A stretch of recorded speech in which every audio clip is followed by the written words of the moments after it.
راجل يوم دخلته هو ومراته والاتنين في جو لطيف وبيعملوا مع بعض اي اتنين بيعملوه في يوم زي ده. فجأة وشه قلب وقام وسابها من على السرير وكلم ابوها واخوها وقال لهم لازم تجولي حالا. فابوها رد كده هو مخضوض، قال له ايه يا ابني، في ايه؟ البنت حصل لها حاجة؟ قال له لا، هي مش تعبانة بس لازم تجيلي وناخدها ونروح المستشفى دلوقتي حالا. ابوها قال له طب ده احنا الفجر، استنى حتى للصبح. قال له لا لازم تجيلي. وفعلا ابوها واخوها راحوا له وخدوا كلهم البنت وراحوا على المستشفى. واول ما وصلوا المستشفى الزوج كان بيزعق وبيعلي صوته وبيقول لهم حد يجي يشوف لي مراتي بنت ولا مش بنت، لان مفيش دم نزل في يوم الدخله. وصدفت ان كان في دكتورة طوارئ هناك خدت الاب والاخ والزوج، قالت لهم مش لازم يجي ابدا دم يوم الدخله او اثناء العلاقه اصلا، وشرحت لهم الموضوع بشكل طبي. ورد الفعل هنا كان غريب بالنسبه للدكتوره، بالنسبه انها شايفه ناس عامله كل القلق ده، فرد الفعل كان غريب لانهم فجاه وبكل هدوء صوتهم وطي وقال لهم طب انتوا ليه مش بتقولوا لنا الحاجات دي قبل ما نتجوز عشان نكون عارفين؟ المفروض تفهمونا الكلام ده بدل ما يحصل المشاكل دي. وهنا الدكتوره فهمت وادركت ان الناس ولا همجيه ولا هم عاوزين يعملوا مشاكل ولا اي حاجه،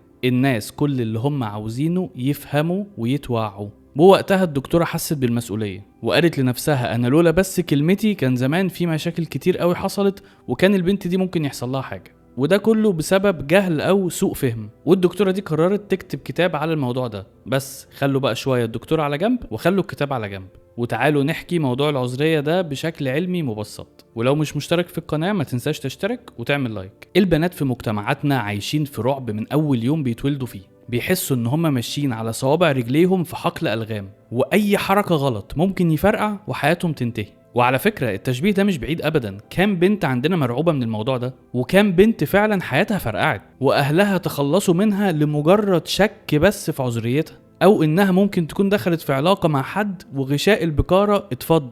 كام بنت بيتقال لها ما تركبيش عجل، ما تركبيش خيل، ما تلعبيش اي رياضة فيها حركة كتير، وغيره وغيره وغيره من الكلام اللي بيخلي اي بنت في المجتمع ده تكبر وهي عندها مشاكل نفسية وما بتعيش الحياة اللي هي عاوزاها عشان مجرد خرافات. غشاء البكارة أو الهايمن هو أسطورة يونانية من حوالي 2500 سنة، وتسمى كده على اسم إله الزواج في اليونان. والأسطورة دي مش بتوصف شكل الغشاء الحالي، لكنها بتربط إن طالما في دم في شرف، مفيش دم مفيش شرف. وبما إننا في 2025 بقى، تعالى أكلمك على غشاء البكارة شوية. الغشاء ده عبارة عن طبقة رقيقة قوي مغطية فتحة المهبل جزئيا. وليه بقى جزئيا؟ عشان من خلال الفتحات اللي في الغشاء ده يقدر يخرج دم الدورة الشهرية. والغشاء ده مش نوع واحد، ده فيه أنواع وأشكال كتير، في على شكل هلال وعلى شكل مستطيل وعلى شكل حتى عمودي، وفي بفتحة واحدة وفي بفتحات كتير وفي بس بفتحتين وبينهم يدوب خط صغير. ده غير ان في نسبة مش قليلة من البنات بتتولد بدون غشاء ابدا.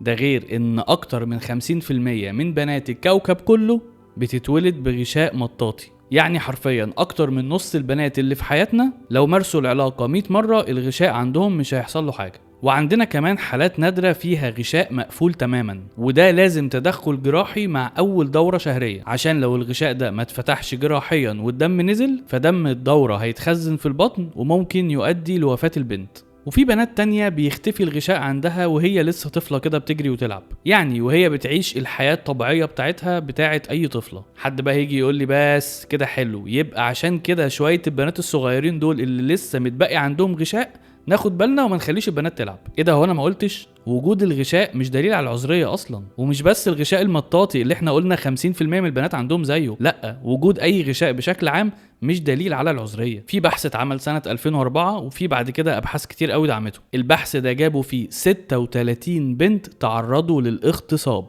وبسبب تعرضهم ده بقوا حوامل. يعني 36 بنت حامل عن طريق الاغتصاب، يعني العافية. وبعد الكشف عليهم وهم حوامل لقوا 34 بنت من 36 بنت عندهم الغشاء بالكامل، ومفيش اي اثار تدل ان البنات دول مارسوا العلاقة الجنسية قبل كده. انت متخيل 34 بنت حامل ناتج عن عنف وفي الاخر غشاء البكارة لسه سليم ومفيش اي اثار على اعضائهم؟ وده لان الجسم مرن والغشاء نفسه بيتحرك مع مدار عمر البنت ومع مدار حالتها النفسية. يعني ممكن تلاقي الغشاء ده شوية جوه شوية بره شوية في النص، وممكن يختفي خالص في اي لحظة. في حالات حمل كتير قوي حوالينا كانوا بيولدوا قيصري، وبعد ما بيولدوا بيبقى عندهم طفل بيبقى غشاء البكارة لسه موجود.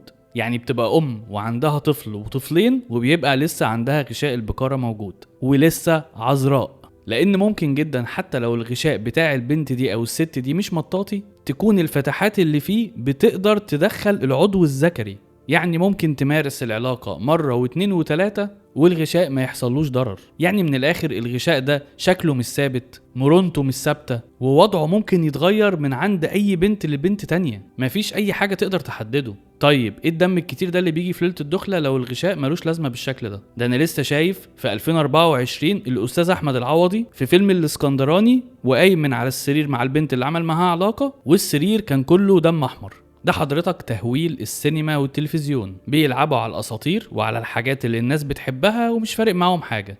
طب بلاش الاستاذ احمد العوضي، انا اعرف ناس كتير جابوا دم يوم دخلتهم وناس في الحياة الواقعية. هو انا ما قلتش؟ بصي، الاوعية الدموية في الغشاء قليلة وسطحية وفقيرة جدا، لدرجة ان الدكاترة حتى لما بيجوا يتكلموا كده الناس بشكل عام بيقولوا لهم ان الغشاء ده ما فيهوش اوعية دموية اصلا، من كتر ما هي اوعية دموية ملهاش اي لازمة، حرفيا ممكن ما تنزلش نقطة دم واحدة. امال بقى ايه اللي بينزل الدم ده؟ دي الاوعية الدموية اللي في جدار المهبل، بيكون سبب انك اتعورتي والعلاقة ما كانتش صحية وما كانتش امنة، يعني من الاخر كانت علاقة غشيمة. العلاقة الجنسية الصحية اصلا ما بينزلش فيها دم حتى لو البنت بتمارس العلاقة لأول مرة في حياتها، لكن لو العلاقة غشيمة ومش صحية فحرفيا الدم ممكن ينزل كل اسبوع والزوج والزوجة بيمارسوا العلاقة الجنسية مع بعض، لان كده ما بقتش علاقة، دي بقت خناقة وفيهم حد بيعور التاني. في حد تاني هيجي يقول لي لا لا لا سيبك من كل الكلام ده. طب ازاي؟ طب اصلا في حاجة اسمها كشف عذرية. ده انا في 2024 برضو شفت مسلسل حق عرب للاستاذ احمد العوضي لما عرف ان القضية متلفقة لحبيبته اللي هي دينا فؤاد وتأكد انها مش شغالة في الدعارة لما الدكتور كشف عليها وعرف ان هي عذراء.